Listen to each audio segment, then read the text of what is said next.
នៅប្រទេសកម្ពុជាបុរាណមានគ្រួសារមួយរស់នៅយ៉ាងសុខដុមរមនាឪពុកម្ដាយចិញ្ចឹមកូនពីរនាក់ឈ្មោះស៊ុននិងស៊ីវដោយក្ដីស្រឡាញ់យ៉ាងជ្រាលជ្រៅពួកគេបានបង្រៀនកូនរបស់ពួកគេអំពីតម្លៃនៃការគោរពនិងការចែករំលែកសន្តិភាពមិនអស់កលឹបជានិច្ចទេឪពុកម្ដាយចាប់ផ្ដើមធ្លាក់ខ្លួនឈឺយ៉ាងធ្ងន់ធ្ងរទោះបីជាកុមារទាំងពីរមើលថែពួកគេដោយមិនចេះនឿយហត់ក៏ដោយក៏ស្ថានភាពរបស់ពួកគេមិនប្រសើរឡើងដែរថ្ងៃមួយពួកគេបានលាចាកលោកទៅដោយបន្សល់ទុកកុមារទាំងពីរដួងចិត្តធ្ងន់និងដាវដ៏មានតម្លៃជាមរតកព្រះអាទិត្យចាប់ផ្ដើមការពារដាវដោយឈ្លក់វង្វេងលោកបានអះអាងថាដាវតំណាងឲ្យសិទ្ធិអំណាចរបស់លោកដូចជាបងប្រុស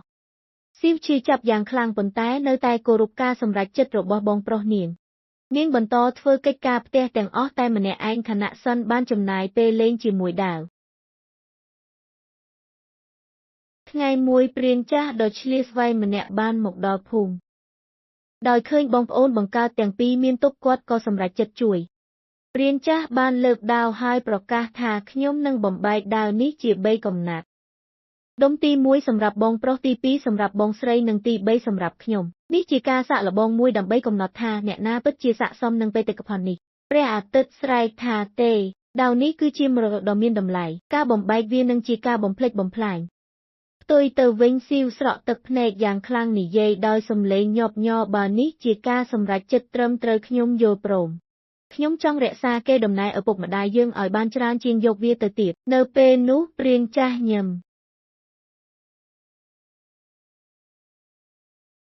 ព្រះអាទិត្យឈរសម្លឹងដោយភ្នែកធំគាត់បានឃើញពីឆន្ទៈរបស់ប្អូនស្រីគាត់ក្នុងការលះបង់ហើយបានដឹងភ្លាមនៅកំហុសរបស់គាត់បានលុតជង្គង់សុំការអភ័យទោសដោយសន្យាថានឹងរស់នៅដោយសុខដុមពួកគេបានរស់នៅដោយសុខសាន្តម្ដងទៀតហើយដាវត្រូវបានរក្សាទុកជាកេរដំណែលគ្រួសារ